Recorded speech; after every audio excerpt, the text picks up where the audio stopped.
تو یہ آج ہمیں سوچنا چاہیے کہ اتنی عظمت والی کتاب، میں نے جیسے پہلے درس میں بھی کہا کہ جس کتاب کے نزول کے اندر، جس کے انٹرو کے اندر، جس کی اوپننگ سرمنی کے اندر جو ہے اللہ جل مجدہ نے 3 کتابیں پہلے عطا فرمائی، 3 کتابیں پہلے عطا فرمائی، جس کی ڈیٹیل بک جو ہے وہ قرآن، اور صحف موسیٰ عطا فرمائے، صحف ابراہیم عطا فرمائے، اور کتنے جو ہے اللہ تعالیٰ نے وہ معاملات طے کیے، اور 1,24,000 انبیاء علیہ السلام کی جماعت کو بھیجا۔ اور آج امت کا ایک طبقہ یہ بھی کہتا ہے کہ اگر آپ خود قرآن کو پڑھیں گے تو آپ گمراہ ہو جائیں گے، نعوذ باللہ من ذالک۔ بچہ پیدا ہوتا ہے تو کسی حافظ قرہ کو بلا کر اذان کہی جاتی ہے، اور اس کے بعد اس کو جب اسکول جانے کے قابل ہوتا ہے تو اس کو قاعدہ کی صورت کے اندر جو ہے چند صورتیں یاد کرا دی جاتی ہیں، اور پھر جب اس کا نکاح ہوتا ہے تو قرآنی آیات پڑھی جاتی ہیں، اور اس کے بعد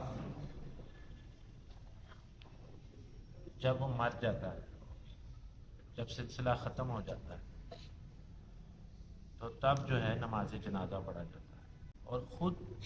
سے قرآن کی طرف رجوع کرنا، یا خود سے قرآن کی طرف آنا، یا خود سے قرآن کے ساتھ تعلق قائم کرنا، اس کی طرف کوئی ہمارا دھیان نہیں ہوتا۔ اور بعض جگہوں پر یا جمعے کے اجتماعات کے اندر ہم قرآن پاک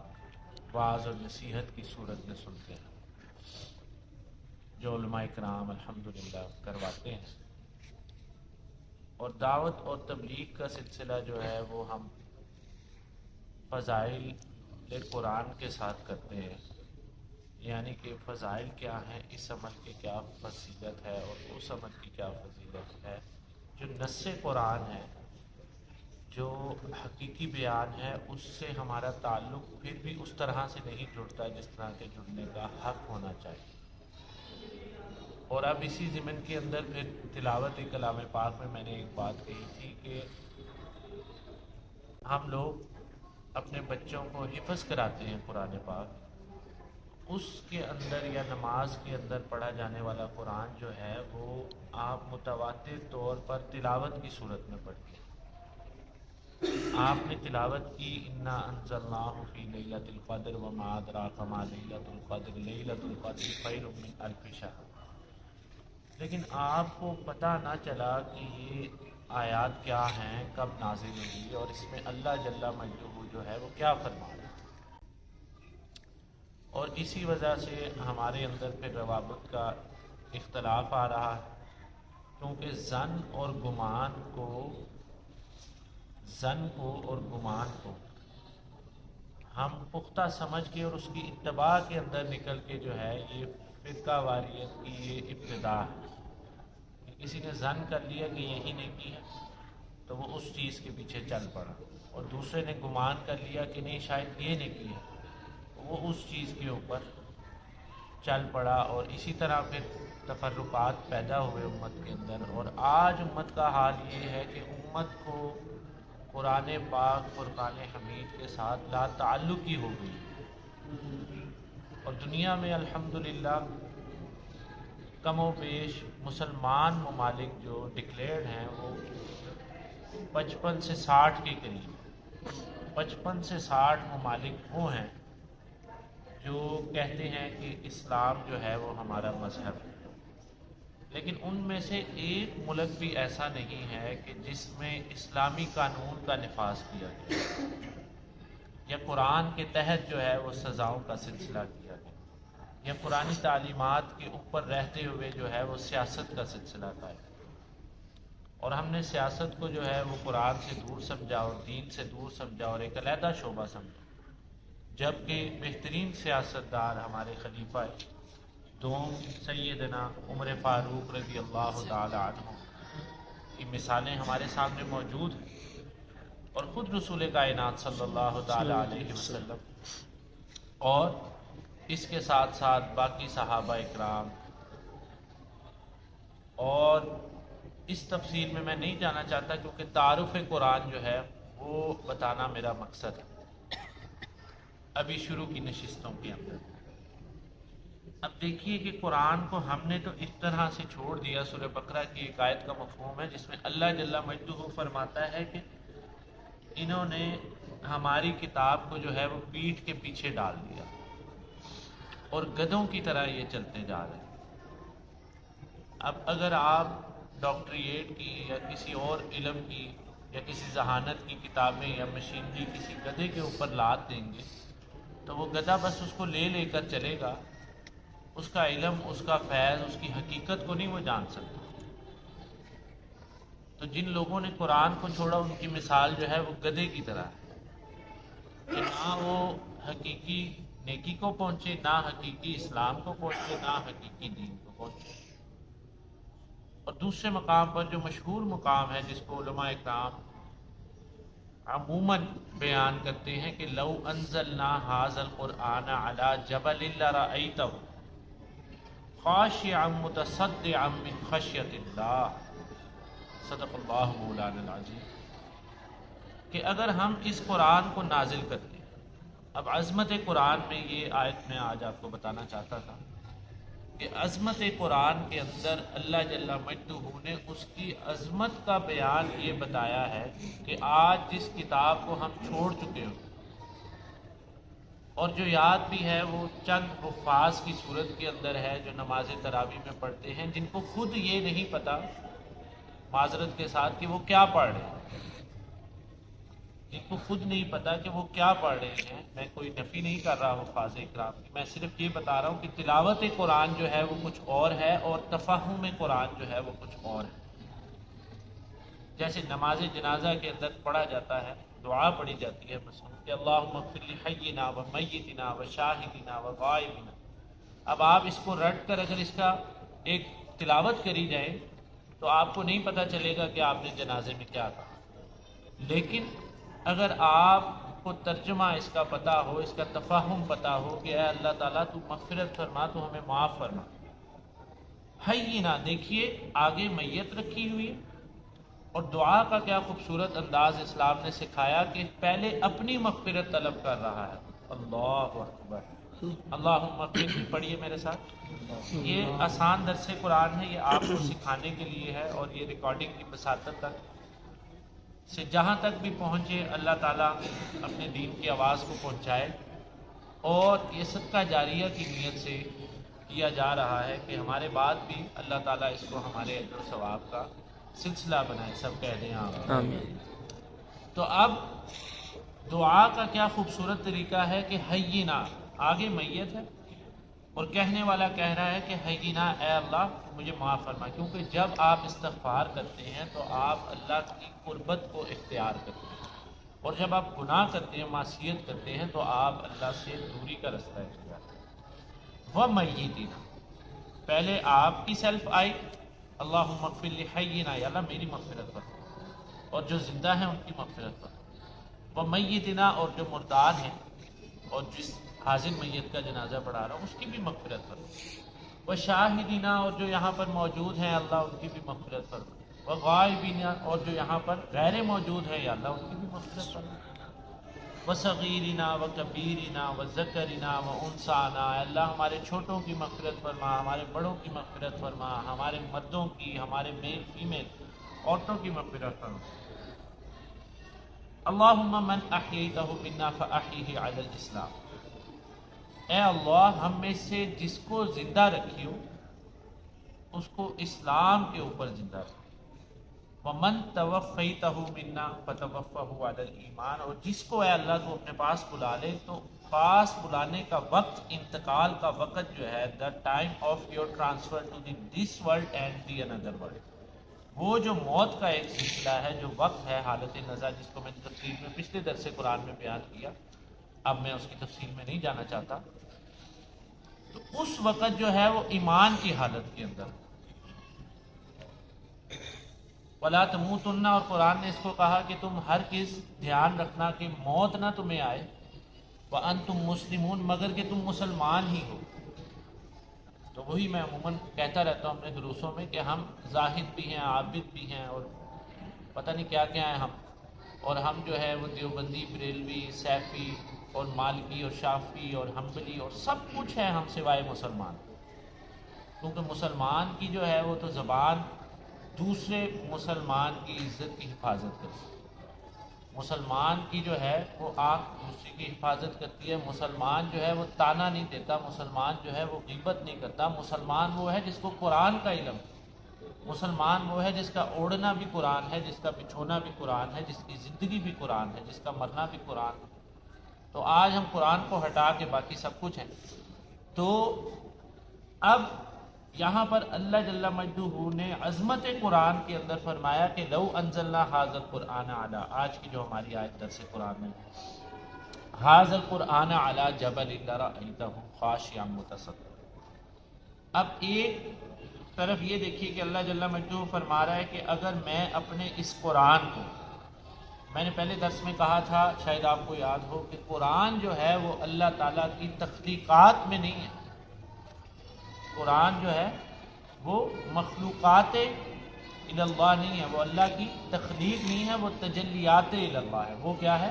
وہ اللہ کی صفت ہے، اللہ کی تجلی ہے، اللہ کا۔ اور تجلی کا مطلب سمجھ لیجئے کہ تجلی کیا ہے؟ وہ جلا سے ہے، اور جلا کیا ہے؟ وہ روشنی ہے۔ تو اللہ جل مجدہ کی شان کریمی کے مطابق جو ہمیں اس کا علم کا ادراک نہیں، جو بھی اللہ کی شان کریمی کے مطابق جو ہے، آپ ایک عام انسان کو اگر کلام کرتے ہوئے سنیں تو وہ چند جملے ادا کرتا ہے تو آپ کو پتہ چل جاتا ہے کہ یہ کس لیول کا بندہ ہے، اس کی علمی ذہانت کیا ہے، اس کی ذہنی ذہانت کیا ہے، اس کی سوچ کیا ہے، اس کا فہم کتنا ہے، اس کی تعلیم کتنی ہے۔ تو کلام جو ہے وہ متکلم کی ذات کو مکمل بیان کرتا ہے۔ آپ یہ بات سمجھ لیں، کلام جو ہے، جیسے ایک پٹھان جو ہے وہ پختون بولے گا تو متکلم بولنے والا پٹھان ہے، تو آپ کو اگر آپ نے اس کو نہیں بھی دیکھا، آپ دیوار کے پیچھے سے اگر پشتو سنائی دے رہی ہے تو آپ کو یہ غالب گمان اور یقین ہو جائے گا کہ دیوار کے پیچھے کوئی پٹھان ہے۔ اور اگر کوئی انگریزی میں بات کرے گا تو تکلم جو ہے، جو کلام جو ہے، وہ متکلم کہنے والے کی ذات کا پورا بیان ہے، وہ پورا اس کو آئیڈینٹیفائی کر رہا ہے۔ تو قرآن جو ہے وہ اللہ جل مجدہ کا کلام ہے۔ اللہ جل مجدہ کا کیا ہے؟ کہیے نا، کلام ہے۔ کیا ہے؟ کلام اللہ ہے قرآن پاک، اللہ کی صفات اقدسہ ہے، اللہ کی تجلی ہے۔ اور اب جب اللہ نے فرمایا کہ اگر میں اس کو پہاڑ پر نازل کرتا ھذا القرآن علی جبل لرأیتہ، تم لوگ دیکھتے کہ وہ پھٹ جاتا اور ریزہ ریزہ ہو جاتا۔ اللہ اکبر۔ تو یہاں سے علماء فرماتے ہیں کہ پہاڑ آج ہم دیکھ سکتے ہیں، ہمارا پاکستان تو بھرا ہوا ہے پہاڑوں سے، آپ پہاڑی سلسلے دیکھیں اور پھر اللہ کی اس آیت کو ذہن کے اندر لائیے، اور کسی پہاڑ کے آپ پتھر کے اوپر بیٹھ کر یہ آیت سوچیے اور اس پتھر پر آپ پنچ کریے تو آپ کے ہاتھ میں درد ہو جائے گی، اس پتھر کو کچھ نہیں ہوگا۔ اور اللہ کہہ رہا ہے کہ یہ قرآن اگر پہاڑ پر نازل کر دیا جاتا تو وہ پھٹ کے ریزہ ریزہ۔ تو اس کا مطلب کہ آپ کا دل جو ہے، ایک حافظ قرآن کے اندر وہ قرآن پورا سمو دیا جاتا ہے، تو آپ کے دل کی عظمت اللہ نے کتنی عظیم رکھی۔ اور سوچئے کہ جب آپ قرآن سے تعلق قائم کریں گے تو آپ کائنات کے جو ہے وہ بہترین انسانوں میں شمار ہو جائیں گے، جس کو رسول کائنات صلی اللہ علیہ وسلم نے کیا فرمایا کہ خیرکم من تعلم القرآن، سیکھنے والے کو، جیسے میں نے نماز جنازہ کی اگزامپل کوٹ کی کہ ایک تو یہ کہ پہلے زندہ اپنی مغفرت طلب کر رہا ہے، بعد میں میت کے لیے دعا کر رہا ہے۔ اور اب یہاں پر دیکھیے اللہ جل مجدہ نے کیا فرمایا، رسول کائنات صلی اللہ تعالی علیہ وسلم کی زبان اطہر سے ہم تک کیا میسج پہنچایا ہے کہ خیرکم من تعلم القرآن، جو سیکھ رہا ہے، سکھانے والے کو پہلے بہتر نہیں کہا، تعلم قرآن، اور یہ تعلم قرآن تو آپ لوگ سب سننے والے مجھ سے زیادہ بہتر، وَعَلَّمَهُ، اور پھر جو قرآن کو سکھا رہا ہے، جو اس کو ڈیلیور کر رہا ہے، جو ایکسپلین کر رہا ہے، وہ بھی بہترین لوگوں میں شمار ہے، یہ بھی بہترین لوگوں میں شمار ہے۔ اور اب یہاں پر اس آیت کو لے کر چلیے کہ وہ جب حضرت موسیٰ علیہ السلام کا واقعہ جو مشہور ہے اور آپ لوگوں نے کم و بیش سنا ہوگا عموم و خصوص محافل کے اندر، کہ جس میں اللہ جل مجدہ نے فرمایا کہ جب تورات کا سلسلہ، کیونکہ حضرت موسیٰ علیہ السلام کلیم اللہ تھے، اللہ تعالیٰ ان سے کلام کرتے تھے، فرماتے تھے، اور وہ جب طور پر جاتے تھے تو ان کی آتش شوق جو ہے، جب ان کا پیشن جو ہے، جب اللہ کا کلام وہ سن رہے ہیں، جیسے میں کہہ رہا ہوں کہ قرآن جو ہے وہ اللہ کا کلام ہے، آپ بات کو یہاں سمجھیے، اب وہ کلام اللہ کے پیروکار ہیں، آبجیکٹو ہیں، اور وہ نبی ہیں، پروفٹ ہیں، اور ان کو کلام اللہ سنایا جا رہا ہے، ہر وقت اللہ تعالیٰ ان سے کلام کر رہا ہے، تو اب انہوں نے اپنی شوق کے اندر، اپنے ایمان کی کیفیت کے اندر فرمایا کہ اے اللہ،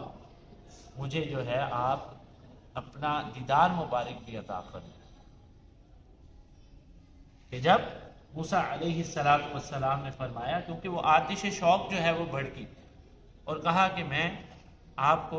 دیکھنا چاہتا ہوں، تو اللہ جل مجدہ نے کیا فرمایا؟ لن ترانی، اے موسیٰ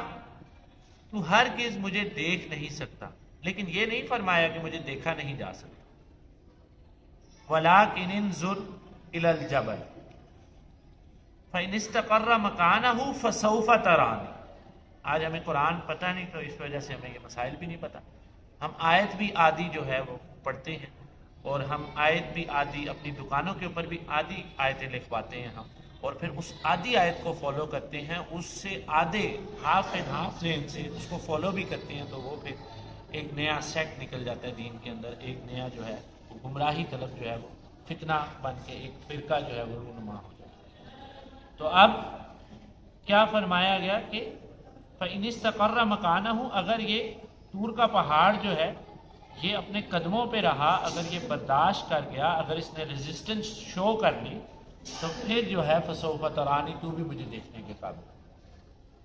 اور فَلَمَّا تَجَلَّىٰ رَبُّهُ لِلْجَبَلِ، تو پھر اللہ جل مجدہ نے اپنی تجلی اس پر گرائی، ایک تجلی قرآن، دوسری تجلی جو طور پر گری، اور تیسری تجلی کلام اللہ، یعنی کہ ایک تکلم جو اللہ تعالیٰ کر رہے تھے موسیٰ علیہ السلام سے، اور دوسرا تکلم جو قرآن میں کیا گیا، اور تیسری تجلی جو ہے صفات باری تعالیٰ وہ گرائے گی، تو وہ پہاڑ جو ہے وہ پھٹ کر جو ہے وہ ریزہ ریزہ ہو۔ اور یہاں پر جو میں نے دوسری آیت آپ کے سامنے قرآن پاک کی پڑھی، اس میں فرمایا گیا کہ اگر ہم قرآن کو نازل کر دیتے، ایک وہ تجلی گرائی، پہلے اگزامپل کوڈ بھی کی جو ہمارے ذہنوں میں نہیں ہے آج، جو گرد و غبار کے اندر گم ہوگی،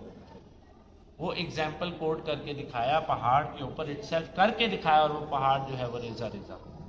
اور اب دوسری تجلی یہ قرآن کہ اگر ہم اس کو بھی نازل کر دیتے، کہاں پر کہیے نا، کہاں پر؟ پہاڑ پر، تو وہ پھٹ کر ریزہ ریزہ ہو۔ تو یہ آج ہمیں سوچنا چاہیے کہ اتنی عظمت والی کتاب، میں نے جیسے پہلے درس میں بھی کہا کہ جس کتاب کے نزول کے اندر، جس کے انٹرو کے اندر، جس کی اوپننگ سرمنی کے اندر جو ہے اللہ جل مجدہ نے 3 کتابیں پہلے عطا فرمائی، 3 کتابیں پہلے عطا فرمائی، جس کی ڈیٹیل بک جو ہے وہ قرآن، اور صحف موسیٰ عطا فرمائے، صحف ابراہیم عطا فرمائے، اور کتنے جو ہے اللہ تعالیٰ نے وہ معاملات طے کیے، اور 1,24,000 انبیاء علیہ السلام کی جماعت کو بھیجا۔ اور آج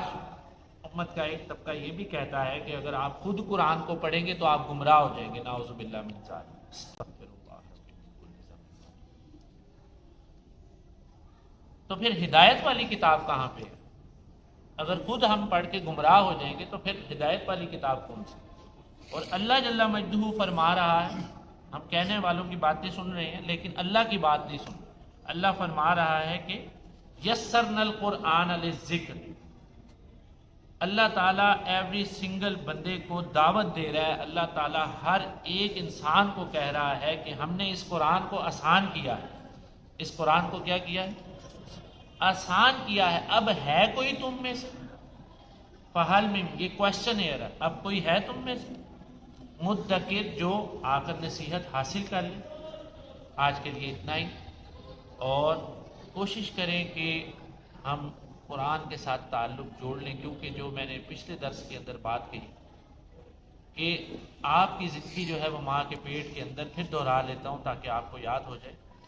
ماں کے پیٹ کے اندر اللہ نے جو وہ فرشتہ بھیجا اور جس نے روح پھونکی تو آپ کی زندگی وہاں پر قائم ہوگی. آپ کو نہیں پتا تھا کہ آپ کی زندگی یہاں پر شروع ہوگی. آپ کو تب پتا چلا جب آپ کے والدین نے آپ کا ایک نام رکھا, زید رکھا, عمر رکھا, بکر رکھا, اور پھر اس کو ایمفیسائزلی کہتے رہے, عمر بیٹا بات سنو, عثمان بیٹا بات سنو, ریحان بات سنو, فلان بات سنو. اب اس جب ریحان کو پتہ چل گیا کہ میں بھی کوئی ایک بلا ہوں جس کا نام ریحان ہے, تو تب وہ اسی اپنی ذات کے پیراہن کے اندر جو ہے وہ ایسا پناہ ہوا کہ جب اس ریحان کی جان اس تک نہیں نہ نکلی تب تک جو ہے وہ اسی گمراہی کے اندر رہا. یہ ہے متاع الغرور, یہ ہے دھوکے کا سامان. تو اس میں ہمیں دیکھنا چاہیے کہ اللہ نے تب بھی ہمیں عطا کیا جب ہم نے اللہ سے مانگا نہیں, اور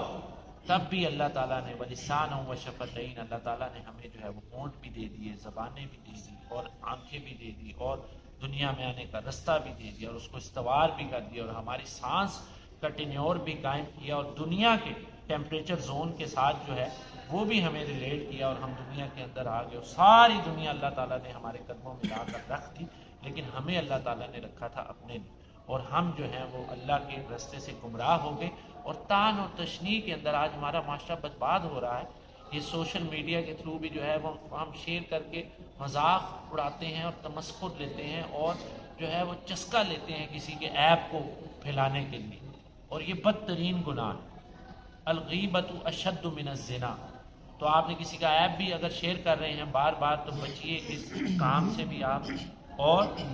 اللہ تعالیٰ کی رحمت کے سائے کے اندر جو ہے وہ آپ آ جائیں. لیکن ہدایت جو ہے وہ مانگنے سے اور طلب سے ملتی ہے. آپ کو بیٹھے بٹھائے ہدایت جو ہے وہ اللہ کا قانون ہے. اللہ تعالیٰ اس طرح اتنی تو بے یار و مددگار ہدایت نہیں ہے کہ آپ کو ایسی مل جائے. جیسے رسول اللہ صلی اللہ تعالیٰ علیہ وسلم کی حدیث پاک ہے کہ آپ نے فرمایا کہ تم کیا سمجھتے ہو کہ جنت جس کا مفہوم ہے کہ تمہیں ایسی ہی مل جائے گی. یاد رکھو کہ جنت تلواروں کے سائے تلے. اللہ اکبر. واقول قولی ھذا واخر دعوانا الحمد للہ رب العالمین. اللهم ربنا آتنا